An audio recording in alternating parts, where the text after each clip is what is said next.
En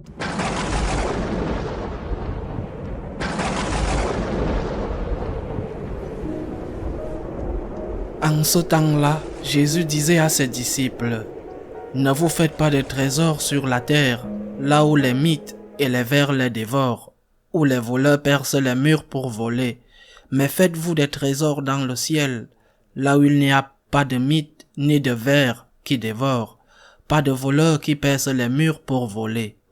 Car là où est ton trésor, là aussi sera ton cœur. La lampe du corps, c'est l'œil, donc si ton œil est limpide, ton corps tout entier sera dans la lumière, mais si ton œil est mauvais, ton corps tout entier sera dans les ténèbres. Si donc la lumière qui est en toi est ténèbres, comme elles seront grandes, les ténèbres. » Acclamons la parole de Dieu. Tout l'évangile tourne autour de l'annonce de la résurrection.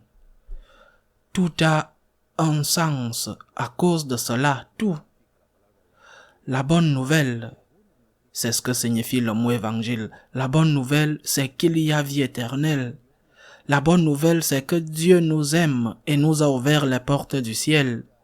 Et que cette vie ici, plus ou moins dure, parfois très très dure, cette vie ici passe. Tout tourne autour de la résurrection du Christ qui certifie par un fait historique prouvé, vérifiable, que la mort n'est pas la fin. Qu'est-ce qui ne va pas chez nous? Eh bien, nous avons perdu la foi. C'est ce qui nous arrive. Nous avons perdu la foi. Je pense que nous l'avons tous perdue. Peut-être pas tous au même niveau, mais tous. Nous sommes tous influencés. Nous sommes tous endommagés par ce virus de l'athéisme qui nous entoure. Quand j'avais plus de temps que maintenant, quand je voyageais en Espagne, on peut dire la même chose d'autres pays, l'Italie, la France, aussi l'Amérique latine, mais quand je voyageais en Espagne, il y a beaucoup de villages qui aujourd'hui sont presque vides. Des villages qu'il y a des années avaient certainement plus de population que maintenant, étaient plus importants. Mais aujourd'hui, ils sont presque sans gens. Certains sont complètement vides. Et dans ces villages perdus dans le plateau castillan, dans ces villages, il y a des églises spectaculaires. Ce ne sont pas les grandes cathédrales de Burgos, de Tolède, de Léon, mais ce sont des églises impressionnantes, avec des retables baroques, parfois des sculptures très anciennes, d'une énorme beauté des peintures. Ces villages ont certainement été plus peuplés que maintenant. Mais ces villages étaient habités par des gens simples, des paysans de Castille, des paysans de Léon, des paysans d'Andalousie, des paysans, et ces paysans n'étaient pas riches. Et pourtant, ils ont construit ces églises qui ont défié les siècles et ont payé des artistes peut-être pas aussi renommés que ceux qui ont rempli la cathédrale de Tolède de tableaux, mais des artistes qui avaient un certain prestige. Pourquoi l'ont-ils fait? Parce qu'ils avaient la foi. Ils savaient que cette maison était la maison de Dieu et qu'ils devaient honorer Dieu, qu'ils ne pouvaient pas avoir leur maison bien et la maison de Dieu mal. Et ils savaient que leur funérailles seraient là, tout comme leur mariage ou leur baptême. Ils savaient que cette aumône les aiderait pour la vie éternelle, et ils laissaient une partie de leur héritage, qui était parfois un petit héritage, ils laissaient toujours une partie pour les messes pour leurs âmes. Qu'est-ce qui nous arrive?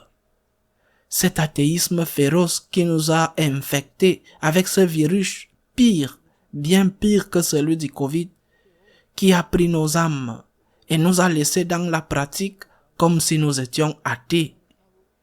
Nous n'avons pas en tête la vie éternelle et c'est la chose la plus importante. Je ne dis pas la seule chose, mais la chose la plus importante qui doit nous préoccuper. À la fin, celui qui est sauvé le sait et celui qui ne l'est pas ne sait rien. Nous n'avons jamais vu un camion de déménagement derrière le cercueil quand il va être enterré. Peut-être dans le cimetière, Ils peuvent dire que tu étais le plus riche de ceux qui sont enterrés là.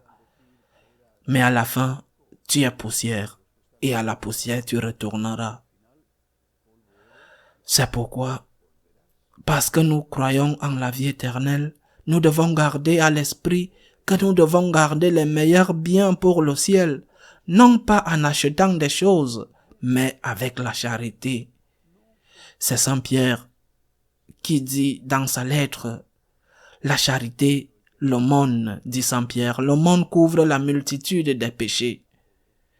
Avec cela, je ne veux pas dire que nous pouvons pécher et donner l'aumône et rester avec une conscience tranquille. Mais comment allons-nous tenir devant Dieu et écouter le Seigneur dire, « Va, maudit de mon Père, car j'ai eu faim et tu ne m'as pas nourri.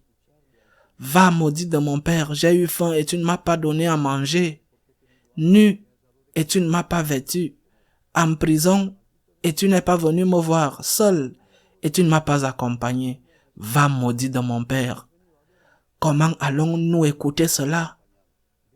Nous devrions plutôt entendre, « Viens béni de mon Père, j'ai eu faim, j'ai été nu, j'ai été malade et tu m'as aidé.